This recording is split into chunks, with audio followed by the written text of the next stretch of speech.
la petite caméra qui est juste ici. Donc là, on va aller voir l'autoradio qui est installée sur une Audi S6 que j'avais déjà présentée.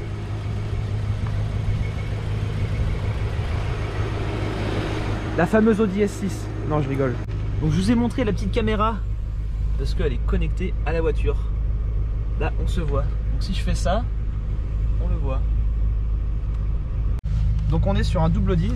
Donc ça fait partie de l'autoradio, l'entourage. Et juste une petite modif, ça a été coupé ici. Mais à part ça, ça rend super bien. Ça fait moderne sur un modèle un peu plus ancien. Donc là, on voit la caméra connectée à la voiture. En fait, l'autoradio se connecte en Wi-Fi au smartphone. Donc là, on va pouvoir même allumer les lumières de la maison avec l'application Awilink. Voilà, c'est excellent. Donc tout passe par le téléphone en fait. Et si on allait sur YouTube, je connais cette vidéo. Donc là, on est sur ma chaîne YouTube. On peut regarder donc des vidéos en roulant, mais c'est interdit. Bien évidemment. Mais arrête. Non mais pour regarder des clips, des trucs comme ça, ça peut être sympa. La télé et tout. Après le seul truc qui est dommage sur cette autoradio là, c'est que du coup il y a une interface que tu ne peux absolument pas modifier. Donc oui, c'est une BMW alors que c'est une Audi, mais bon. C'est ça. Et en fait ça a une sorte de fond d'écran, il y a l'horloge obligatoire. On voit que ça s'allume quand les phares sont allumés. Ah oui, les petits boutons sur le côté. C'est tactile? Ouais, c'est tactile. Ouais. Donc c'est juste le point, je trouve, négatif. C'est vrai que d'avoir une BM avec un logo Audi, Voilà, c'est un peu...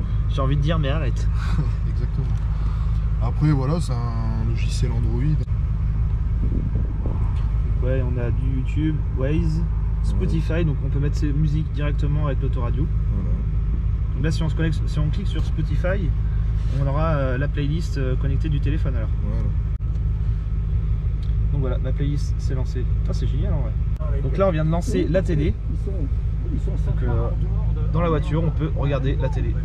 Après le souci avec cette autoradio là, c'est que du coup je l'ai pris en Android 8.1, ce qui fait il y a des petits temps de latence de temps en temps, mais c'est pas énorme hein, franchement. C'est sûr que c'est un petit peu plus lent qu'un smartphone dernier cri, mais c'est pas violent. Oh mais le tactile ça répond bien franchement. Ouais, franchement ça va. Donc, niveau prix là on est sur un autoradio à combien là? Là niveau prix, sachant que c'est l'Android 8.1, donc l'ancien, on est à 120 €. 120. 120. Putain, c'est pas cher. Bah, oui. Par contre si je l'avais pris en 9.1, chose que j'ai vue juste après, par contre là ça monte à 250.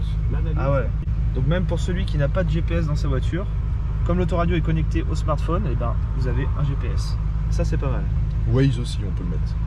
En fait toutes des applications Android. Non, Bah oui exactement. donc après ça peut se télécharger en plus sur une clé USB. Non, sur le Play Store directement. En tout cas j'en reviens pas du prix, c'est vraiment pas cher quoi. En magasin en France, un autoradio comme ça coûte 300 balles et t'as rien quoi. Tu fais pas de GPS ni rien du tout. Donc un autoradio comme ça s'achète sur tous les sites chinois, sur internet.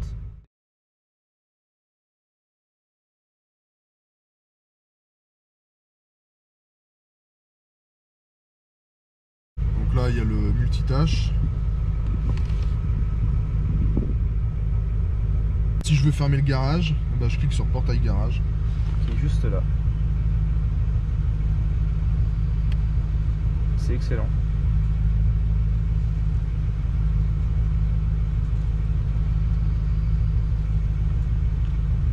Donc là on a vu ce que ça donne sur une Audi S6.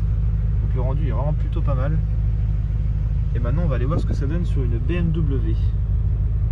Mais en tout cas ça permet de passer des coups de téléphone avec un écran tactile.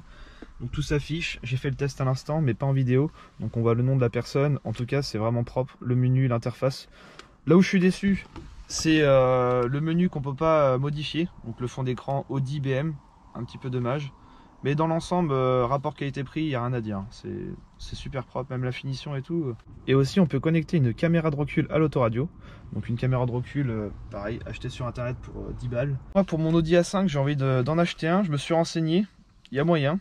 Le seul problème, c'est que les années 2007 sont pas compatibles. Donc c'est à partir de 2008. Et comme moi, c'est une année 2007, donc à un an près, j'aurais pu changer du coup cette pièce là. Il suffit juste de démonter en fait cette partie là, donc il doit y avoir deux vis, on sort l'écran, on remet le nouvel autoradio et on a la même chose. La seule différence c'est que l'écran est plus petit, hein, il est d'origine. Pour Audi A5, l'autoradio coûte, je crois c'est 240 €, il est un peu plus cher.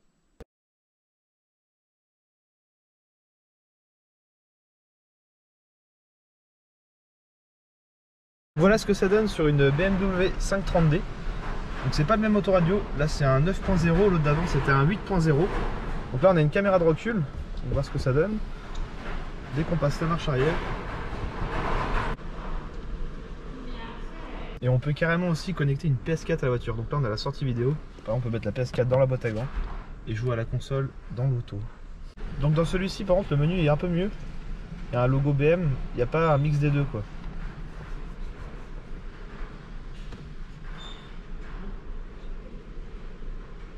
Tu peux aussi personnaliser le truc là. Ouais, tu choisis tout en fait. Tu peux gérer le logo intégré, tu vois, si tu veux une Audi. Ah ouais, excellent. Tu choisis ce que tu veux, comme ça paraît quand tu démarres ta voiture. Ah, il est carrément mieux par rapport à l'autre. Ouais. C'était le souci qu'on pouvait pas personnaliser le truc quoi. Mais moi je reste là-dessus.